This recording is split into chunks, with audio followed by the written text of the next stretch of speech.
Hello, and welcome back to Parley, the show where you folks support the other stuff I make by paying me monthly to talk about the topic of your choice. This month, Zezmeril has requested some discussion about brewing methods, and as you can see by the little subtitle, my quick advice is that I think most of them are basically pointless, and I'd recommend going for something simpler. I'm going to recommend a lot of brewers to you today for coffee and tea, a good handful. And also actively not recommend almost all other brewers, and I'll explain why. Zez says, going for a bit of a continuation on last month's, where you asked about just getting into tea and coffee. Coffee and tea being as varied as they are, they have just as many brewing methods, some as simple as just boiling water all the way up to specialized equipment. What would be your advice for sifting through these methods, and what might be the pros and cons of each? Well, I think the place to start, is that you could just put boiling-ish water into your coffee and most varieties of tea. There's some where you wouldn't want to use boiling water, but that's another video. And then just wait a bit and drink it. With coffee, wet brewed coffee grounds sink, at least after a little swirl, so you could just drink from the top. That's how people professionally taste coffee. Tea, if you overbrew it, will start to taste very harsh. It's hard to describe, but if you brewed a lot of tea plant, Camellia sinensis, that tea, not just anything brewed as a tea, but specifically that, it does gain this harshness if you overbrew it. You do need to halt the brewing process. You kind of don't with coffee grounds, although there's not much benefit to letting it keep going. So there are very few problems with literally just taking a mug, putting in your coffee grounds or tea leaves, putting water on it, and then waiting and drinking it. For coffee, I would say the main issue is that a lot of people don't prefer the taste of unfiltered or metal filtered coffee. Most people prefer the taste of paper filtered coffee, or they at least think they do and haven't had the experience otherwise yet. I do think that metal or unfiltered coffee tastes more rich and full-bodied, which I like, but it's also muddy and unclear at times, especially when little bits of sediment get in, which you could argue are kind of objectively negative. There are some positives, but there's advantages to paper filtering it.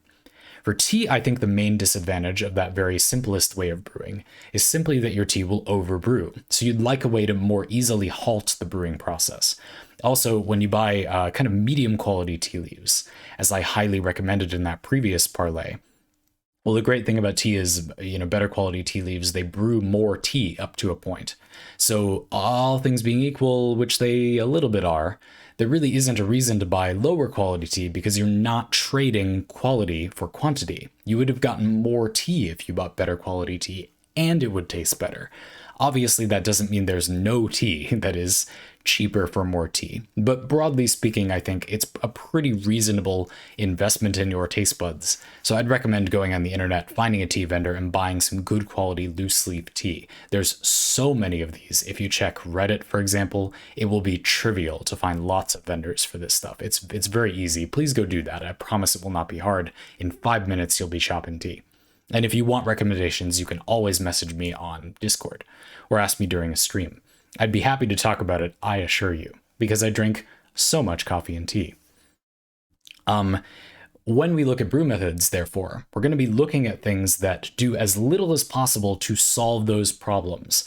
I don't want things that are expensive or overcomplicated because it's unnecessary, as we've established.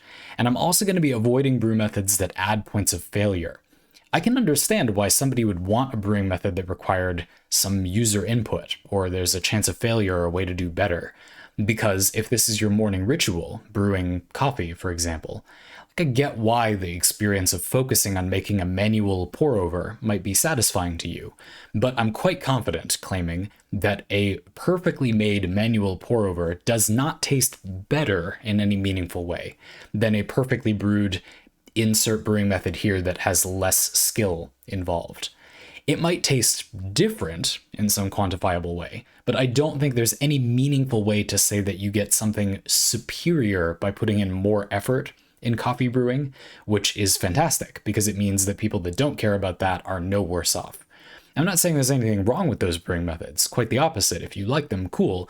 They're just bad advice. You know if you want them. Keep in mind you are introducing a point of failure. If you want that, fantastic. But it's not a good recommendation, because if you don't want that, there's no advantage. There's not no advantage, but there's no objective advantage. You might simply prefer the taste. I'm not going to talk about those, and that's why. Cool. So let's just start rapid firing a bunch of brew recommendations, shall we? Those are my criteria. Let's go. I have kind of a basic one for tea and coffee, and then I have a few variants I'll talk about. Let's do it that way. For tea, we talked about, you could just put your tea and your water together, but then you'd want to stop the brewing process. And if you're brewing high quality loose leaf tea, like I was recommending that you do, because I really do think there's basically no disadvantage. It's more tea to a point, and it's also much better tasting tea. I would recommend that you just get a very simple teapot like this. This is a hoin, a sort of Japanese style one. You could look for gaiwans. There's lots of different cultures making lots of different versions of something that is basically just a ceramic, maybe porcelain or glass, but ceramic pot that has, you can see this one has kind of a built-in strainer. Because the higher quality loose leaf tea usually has bigger leaf pieces, this makes it quite easy to strain out your tea leaves when you put in your hot water and tea. You put the lid on, and then you hold it with your fingers while pouring it off. I'm quite sensitive to heat, and I can tell you with confidence that this just is not uncomfortable for my hands. I have the lowest heat tolerance of all humans, I swear to you. If you are worried about it being too hot, I swear that's not a problem. You're brewing for very little time. You're only going to leave it in here for between 10 seconds and a minute at the most. And even then, I would say a minute you might not even get up to that with a lot of tea. This looks small. You're thinking this is small, right? If it was a pasta pot, you could put your tea and your water in there and wait a little bit, and then clamp the lid over it and strain it out. It would just be a bit large, but this is maybe too small, you're thinking. Well, the common way to extract tea with this is to put a lot of tea to relatively little water in here. Not like you might be familiar with brewing tea with a little bit of leaf and a lot of water for a longer amount of time, maybe 3 to 5 minutes. Usually the recipe for this is something like 5 to 7 grams of loose leaf tea, making it, once the tea is rehydrated, mostly full, and then this holds 150 milliliters of water. Again, usually you start with 20 or 30 seconds and then pour it out, and you're going to do that 7 to 9 times to get all your tea. You can see that if you just wanted to make a bulk amount of tea, you don't want to drink it bit by bit. The steeps can taste different from each other, but if you don't care about that, it's not like it takes a long time to make a lot of tea with this. Maybe it's more active time than less leaf and more water. Sure. But you could easily get all those steeps out in 10-15 minutes if you wanted to. But it can be relaxing to sit down with some tea and spend an hour doing a session with that tea for, again, 6 to 9 steeps. A good amount to share. When you brew that way, actually, those of you doing your math, 150 milliliters 6 to 9 times, that's like a liter of tea. That's how much this makes? That's kind of too much. The almost minimum amount that this makes is arguably a little much, but one reason I'd recommend going for this size is you can use less in it. I wouldn't try to go too little, but like 100 milliliters in here, 2/3 of what I was talking about, you could do. That'd be fine. I've done that. I think ergonomically, the water might not come out very effectively if you try to go too small. And there are teapots very commonly designed for 50 or 100 milliliters, which I would recommend, but I think this might be a better first one. And the primary reason is because of Dragon Balls. I think that this is a great thing to start drinking tea with, and they're almost always this size. These are 5 to 7 gram kind of packed balls of dried tea leaves. And this is a little tasting set of them with a bunch of different kinds. And they're a fun single serving. They're easy to open up. Just put them in there. A little nut fits in there nice and cozy. Pour your boiling water over it. Immediately dump that water out. It contains a lot of caffeine. Tea is often aged, if it's an aged pu'er tea, in open air. So it's often called rinsing the tea because it might be a tiny bit dirty. And then let it cool. That change in temperature will open up the little Dragon Ball, and then you can brew away. Again, as a starting amount of time, I'd recommend maybe 20-30 seconds. Remember that draining the water out of your teapot takes an amount of time. For example, I know that this one takes about 10 seconds, kind of long, which is kind of bad. Something with a faster flow would be better, all things being equal, but it's not particularly necessary. There are a few teas I'm drinking where this drains slow enough that it is impossible to brew the tea. I might just have to be quick, right? So keep that in mind because these are such short, steep times. But yeah, with that should be good. That should be enough. I do often pour into this, usually called a fairness pitcher. It's fair because it lets you share that dose of tea, and also fair because it makes sure that the beginning of the brew you pour out isn't way different than the end. It's going to equalize them. They'll mix. If you're brewing tea in something as small as this, and it takes 10 seconds to pour, and your brew time is 30 seconds, if you were to pour into one cup and then another, the first cup has a significantly weaker tea in it than the second cup, you see? For something that brews for 5 minutes, that wouldn't really matter. You would only be adding a tiny percentage to the brew time, but the way you're brewing tea in this, it really does. You're going to give the first person something weak. So a fairness pitcher, but it could just be anything. It doesn't have to be like this. Why do I like this? This little hump often keeps back any tiny pieces of leaf when you pour. This spout feels nice to pour from. I think it looks nice. It's fat and cute. It was like $5, and it has this little strainer that fits it if I'm brewing something that has a bit more fine particulate. I have an aged tea cake, for example, 15-year-old ripe pu'er that I drink a lot of, that it's not like dusty, like a lot of very low quality teas, but when rehydrated, the grounds or the tea leaves have the consistency of more like wood chips. So it is a little bit harder to strain. Nothing that's at all a problem if you use an actual metal strainer though. So that's what I would recommend for tea. I'm going to recommend other things for tea, but that is the most straightforward, go on Etsy and look at the options thing. A very quick note that I'll come back to later about the sort of lazy style of this tea brewer. There's a lot of these on Etsy, for example, that have like a metal strainer usually built into the bottom, and then some mechanism by which you can release a stopper that will drain it out like for you. They're called lazy brewers, but I feel like all you're saving yourself from doing is pouring a thing. I just feel like it's not that lazy, you know, but they do literally the same thing. So I don't see a problem, certainly. Just kind of like, why? And I think a lot of them are a little ugly. But if you want something that's a matching set, this is a perfectly good option. I think a lot of them are kind of expensive. And does it really gain you anything? Is it really different than what you were doing before? I really don't think so, but I feel like there's nothing wrong with them. So sure. I will be coming back to that later because there's a reason I wouldn't maybe recommend getting one of those. There's something that's a kind of easier way to do the same thing that I'm going to recommend. Okay, so but for tea, we'll leave that there for now.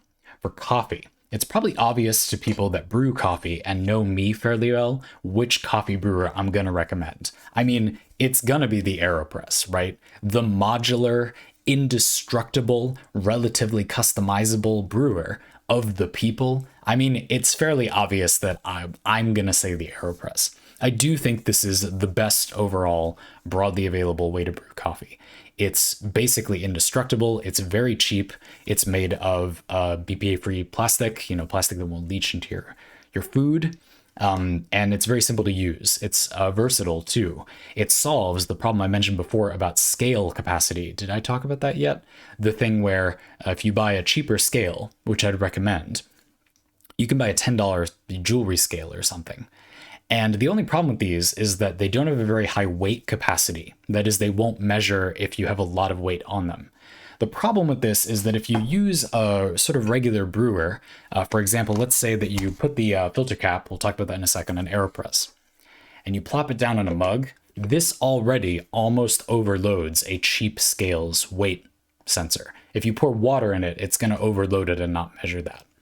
For pretty much all other brewers of this style, that's a problem. But for the AeroPress, if you are in that situation, there's a solution. You can just brew inverted. So let me explain how this brewer works, and then I'll explain that.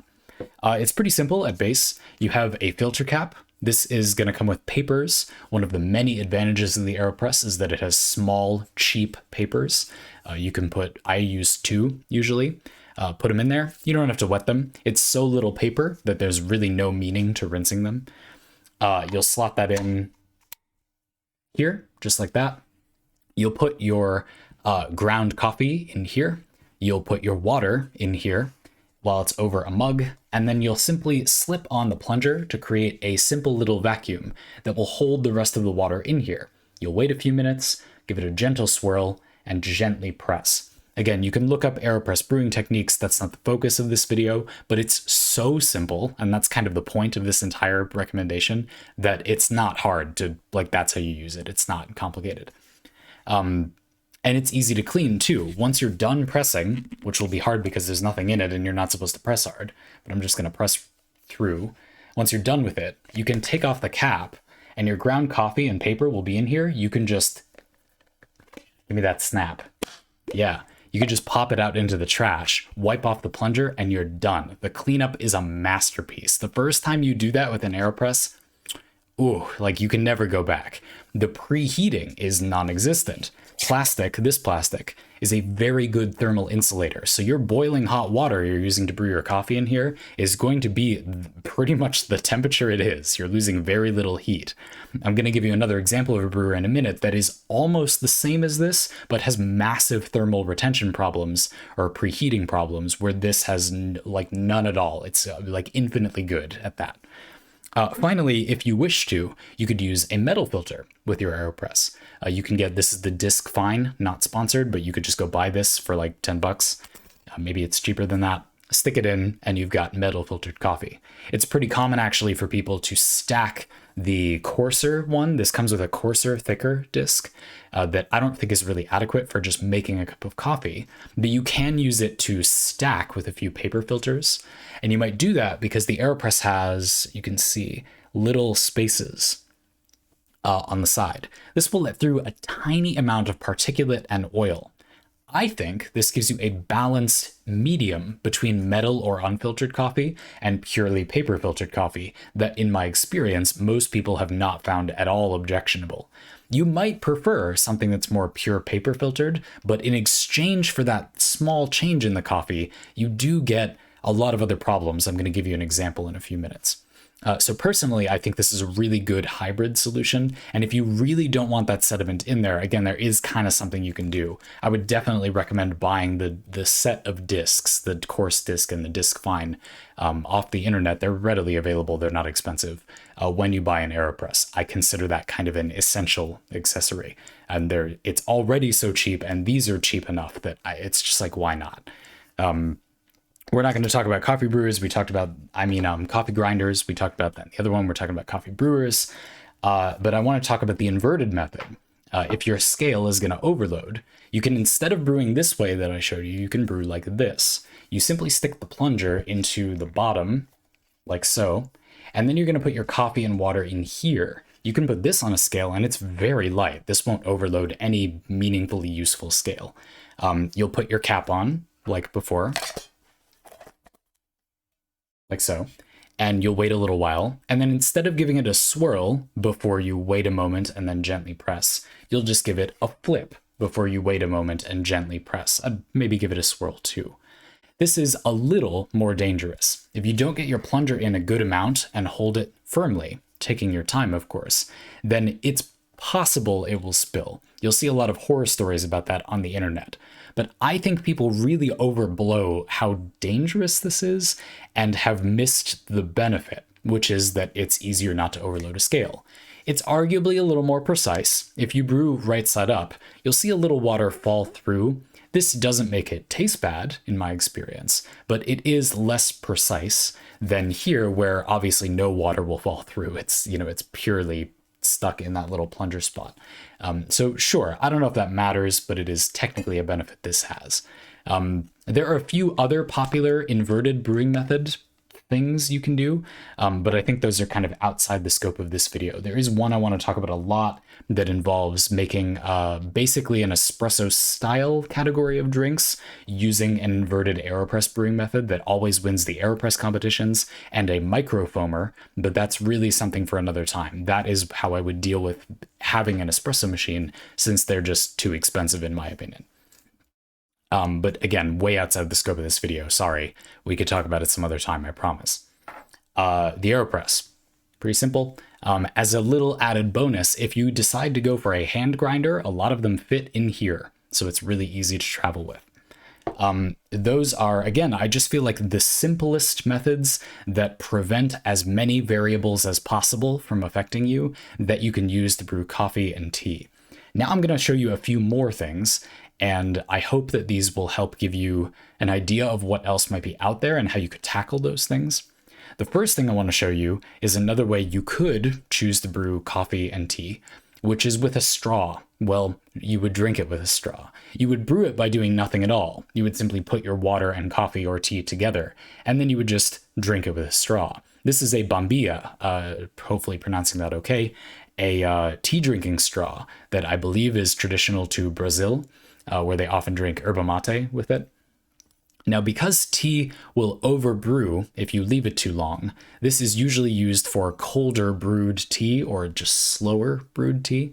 There's a brewing method sometimes called grandpa style or cowboy style, where you just put your stuff in, usually a lot of water volume to a little tea or coffee, and you just kind of add more of whatever you need as you go.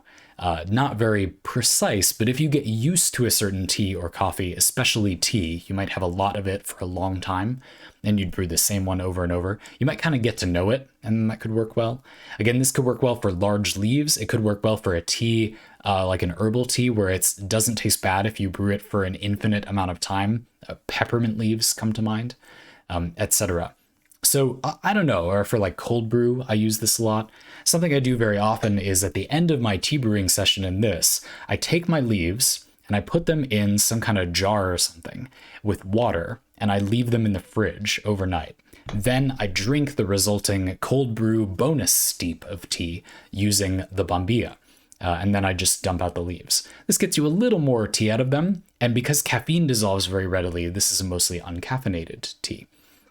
I have a little more to say about cold brew at the end, but this is something to think about if that sounds fun to you, or if you make a lot of not hot brewed tea. It was common in the United States to brew sun brewed tea, where you'd take your tea bags usually, and you'd put a bunch of them in a jar and you'd leave it out on a porch. And the idea was that the sun would gently brew it over time, creating a more mild and relaxed flavor. It's not really doing anything adding that little bit of heat. You could just put it in the fridge, and the modern sort of cold brew frenzy is focused on that. I'm going to talk a little bit more about cold brew at the end, but it's a less efficient extraction method. You are getting less coffee or tea. It tastes different, but a lot of people go to cold brew. I guess we're just talking about it now because it gives them a more, they usually say smooth flavor profile. It doesn't create a harshness that they don't like. The thing I think a lot of people are not aware of is that harshness is incorrectly brewed tea or coffee. Tea or coffee doesn't taste like that by default. It's just that a lot of people have literally never had black coffee that wasn't brewed somewhat incorrectly, giving it that off kind of harsh taste. Coffee and tea don't taste like that by default. You don't need to use cold brewing to remove that flavor. It's already not there. That's already a flaw in brewing. And it's not hard enough to avoid getting that flavor for that to be important. That being said, there are still some places for cold brewing, and it does produce a different flavor of, for example, coffee than brewing hot. I just think a lot of people think it's better because they've simply always had bad hot coffee. Not because it actually is in any way a superior brewing method. It just makes something different that has its own merits, sure. But do keep in mind that you're getting a lot less coffee for your coffee. It's not very cost effective in that way. Anyway, at least that's what I'd argue. Actually, speaking of which, kind of an interlude recommendation here. I would like to highlight something I'm not sponsored by, but I think could be useful. If you want to brew coffee, but you're not sure you like that hot brewed flavor, you can experiment with cold brewed tea for very little cost. Just do it at the end of your hot brewed session, and you're wasting basically nothing. For coffee, though, you might want to look before you leap, and I mentioned, not sponsored, but Cometeer in the previous Parley, I believe I did anyway. This is a service, if you're in, I think the US, you can get this anyway, where they'll send you nitrogen frozen capsules of concentrated filter brew style coffee. You're going to add 8 ounces of water to this, and it will make a, chemically anyway, you could say sort of perfect cup of filter coffee, as long as you use good water. I'm going to do that now and show you what that's like. So you can taste if you would like a hot brewed black coffee style drink, or at least if you would like to try to acquire the taste for such a thing, without leaping first and buying all the stuff. It's really frustrating to me how unreliable it is to just get a cup of filter coffee you like. For a lot of cafes, even the relatively short and simple amount of time it takes to brew a filter coffee can't compete with pulling a shot of espresso, which makes it pretty inaccessible, especially because a lot of cafes are understaffed right now. So unfortunately, I really don't think there's any possible way to try a good cup of filter coffee without just doing it yourself. If you go to a cafe and they serve one, you don't even really know if the flavor you dislike, if you dislike it, is the coffee or if they just didn't brew it that well. You don't have a benchmark for something that just is correct. You might not like it, but this is how the coffee is supposed to taste. There's no flaw in the brewing method. You can kind of count on that in a way you really can't in other contexts. I feel like that's a big compliment to Cometeer, but I just mean that they're using a brewing method that avoids pitfalls. So we'll make that now. I let this melt while I was recording this parlay, so it's a little bit melty. I'll pour it in there. It would normally be like a frozen puck of coffee and you'd maybe want to use hotter water, but this one's melted. So I've prepared a little thermos of what should be the right temperature water. Actually, from referring someone to Cometeer, they gave me this. It seems hot enough. It's steaming a little bit. You can't see that on camera, but I'll just pour all of that in and see if it's the right temperature, shall we?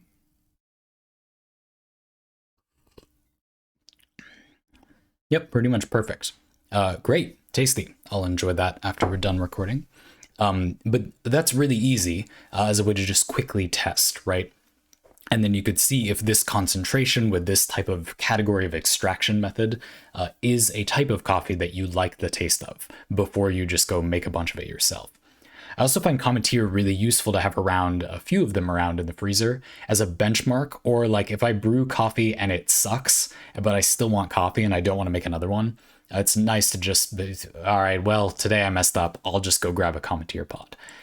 I'm not really interested in struggling with my brewing method anymore. I enjoyed that period of discovery and learning. Now I'm kind of done with that and I want my thing. I like to play around, I like to experiment, but I don't like to experiment and then not have a delicious drink. So having a kind of backup is nice. I'm not sure I would recommend getting Cometeer consistently. Sorry, Cometeer. It's not because I don't think you're a good service.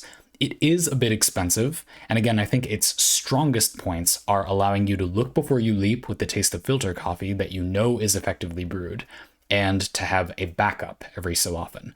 Buying one box of Cometeer basically fulfills those goals indefinitely, so I'm not sure I feel like you need to buy a lot more of it. If you do plan on buying more of it, please use my referral code. You can message me on Discord or something, because I'll get free stuff.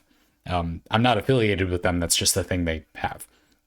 Anyway, I hope you can see how I do think that's a little relevant. It's not like with tea where you could literally just take your hot water you already have a bunch of. You're in the middle of brewing a tea and you mess up or you don't like it or whatever. You could just dump those leaves out and in 30 seconds you would have more tea. Like there's really no need to have a backup. Whereas with coffee, you might run out of fresh coffee beans or I don't know, any number of things, right? It's not bad to have one around. I also think it's just easier to mess up the coffee brewing than tea.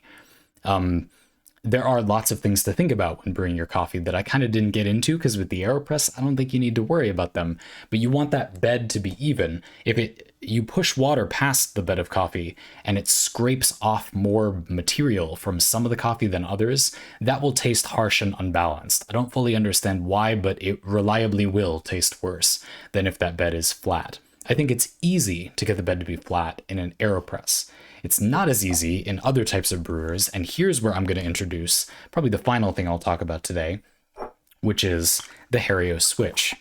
The Hario Switch is a device that you can use with V60s. This is a cone-style brewer that you use for a pour-over. You can see it's open, you put a paper filter in here, and then you do the pour-over thing you've seen people do.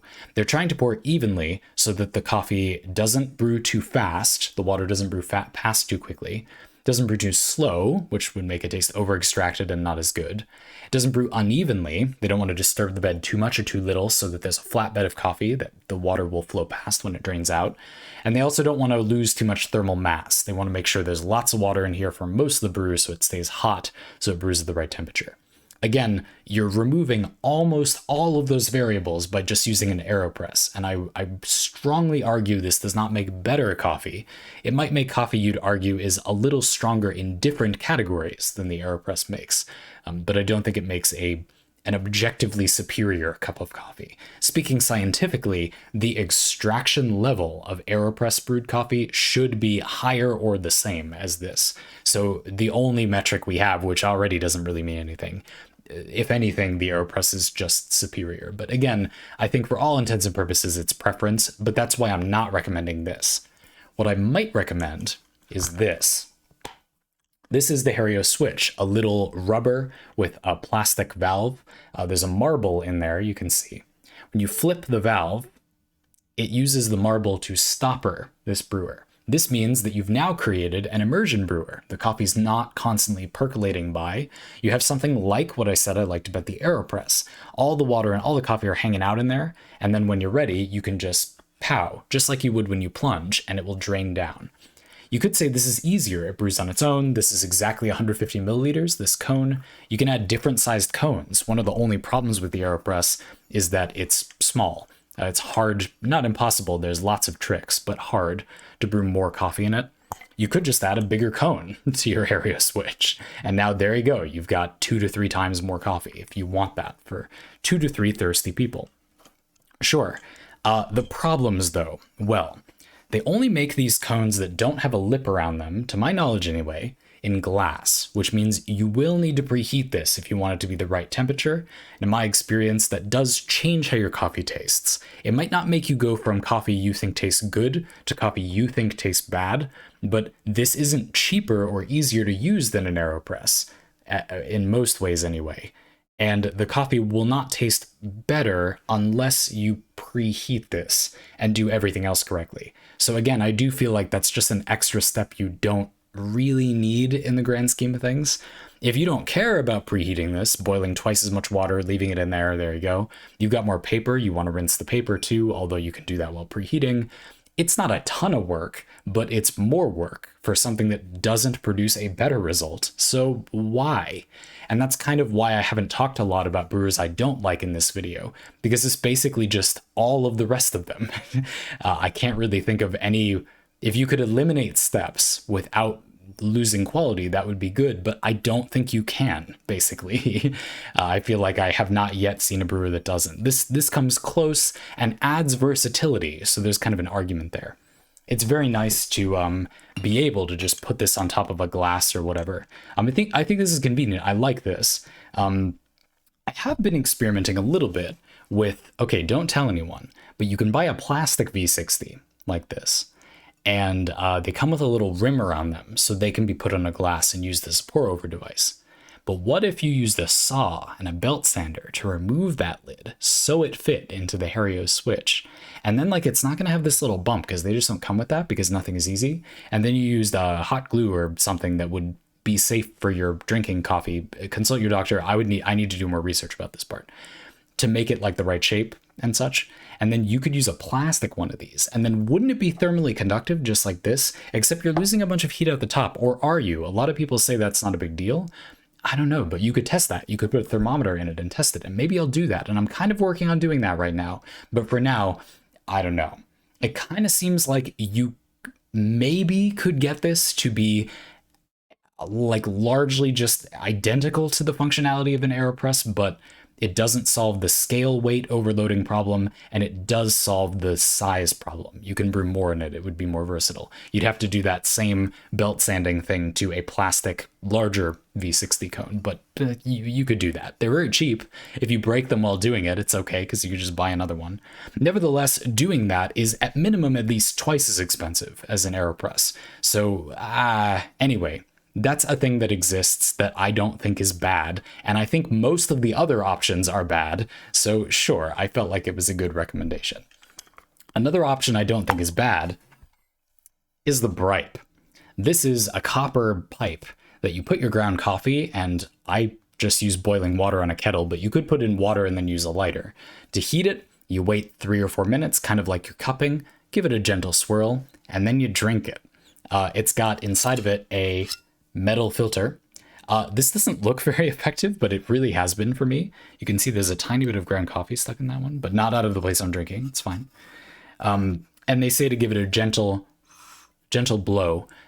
You won't splash coffee on your face. I always get scared of that happening, but it's not. If you just blow gently, you won't get a gritty first sip. This is great. This is great because it brews a really small amount of coffee. The first thing I do when I get a new bag of coffee, I throw 3 grams of it in this. I pour in boiling water to the top. I wait 3 or 4 minutes, give it a swirl, and then I get like a thing of water. This is too hot to drink. You've got your cork handle to keep your hand from burning, but I want to drink it now.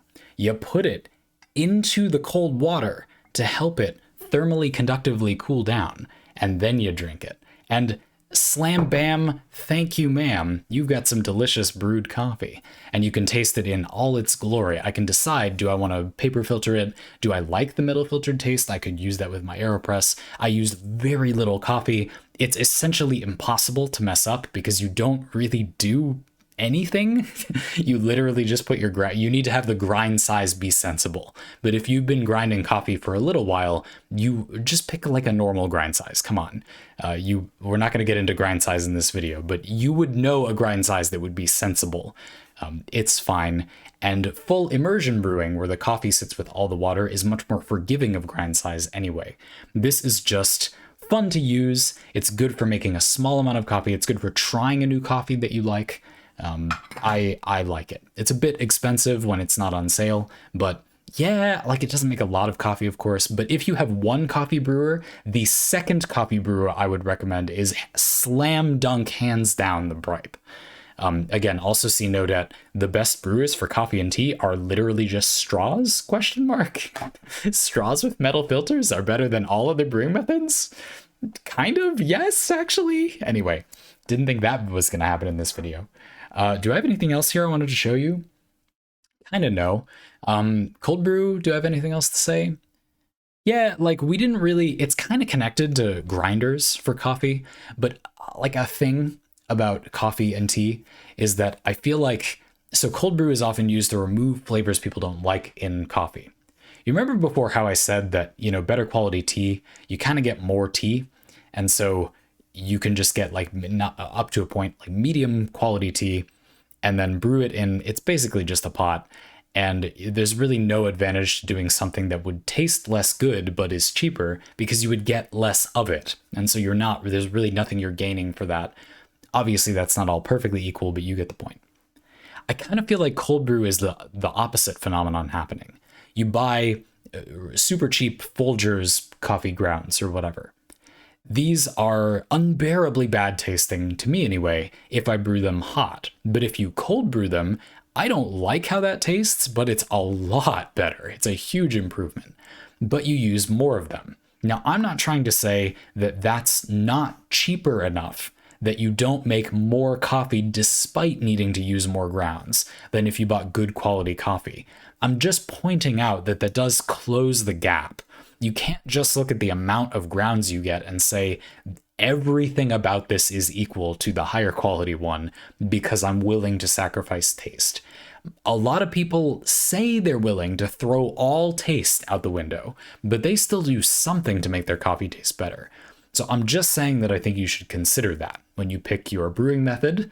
I think it's worth investing in them because it's not much of an investment and it's easy to do. I feel like coffee culture makes it look like it's hard to brew coffee, and it just objectively isn't. You do not need to do really anything. You don't need a pouring kettle. You don't need to do really anything at all except combine the water and coffee in the brewing methods that I would recommend. And I do kind of feel like, again, a lot of misunderstanding and elitism surrounding mostly coffee, but tea is very guilty of this too. You just might not have been directly confronted with it as much in tea, but believe me, if you go wicking, you will. Wicking, you will. Looking, you will. There's plenty of elitism in tea too, from the tea vendors a lot of the time. It sucks. Has made people think that it isn't you have to have it as a hobby or it isn't worth paying more money for good quality tea and coffee. If you do the math, most ways I've met people drinking coffee and tea are more expensive and taste worse than what I am doing. I'm buying pretty good quality coffee and tea. It pays the people who grow the coffee and tea a fair price. It's easy to make. It takes very little time. And it is delicious and plenty to share with everyone in my life. I'm not trying to say there's no other good way to do these things, but if you're trying to choose one, do this one. I think that's all I have to say. I would like to drink this coffee now. Yeah, it's pretty weird. I'm not going to tell you what the tasting notes were on that one, but yep, those are some words that I would not use to describe that coffee. Ironically, one of the tasting notes for this coffee was tea. Thank you, commenteer. Very cool. Yeah, if you have any further questions or you want advice about this stuff that I didn't cover, I really like talking about this topic. It was very hard to limit this parlay to be, it's already a little longer than average for a parlay, and I tried very hard to make it not be, because I'm trying to learn to be better at that. So if you want to hear more about any of these topics, I think you can tell that I would be more than happy to discuss any of this stuff. Just, talk to me on a live stream or on Discord or tweet me or whatever. I hope you enjoy this. I hope this was helpful. I hope you brew some coffee or tea that you like. And I hope it was really clear that I bear really no ill will to whatever you're enjoying. The only reason I would criticize one or another option is because I would believe that you would enjoy something else more if you didn't avoid trying it for some reason. I don't think that your fun is wrong. I just want everyone to have as much fun as possible. That's all. I hope that's very clear. I feel like it probably was. But again, I guess as a final note, I really came down hard against more complicated brewers. I'm not trying to claim that there's no possible benefit to brewing any different way. I didn't say that in the first place. I just feel like it seems like we're getting, at least chemically, the best extraction level using a very simple brewing device. So other ones would give you maybe a different flavor, but you're not more effectively doing the job, which means if you're going to recommend something, it seems better to recommend the one that does the chemically good job that is easy to use. And then if you want something different, like you kind of know if you want that and you could go seek it out. It's not bad or wrong or stupid to do that. I just think it's worse advice than recommending these things. Yeah. Okay, bye-bye.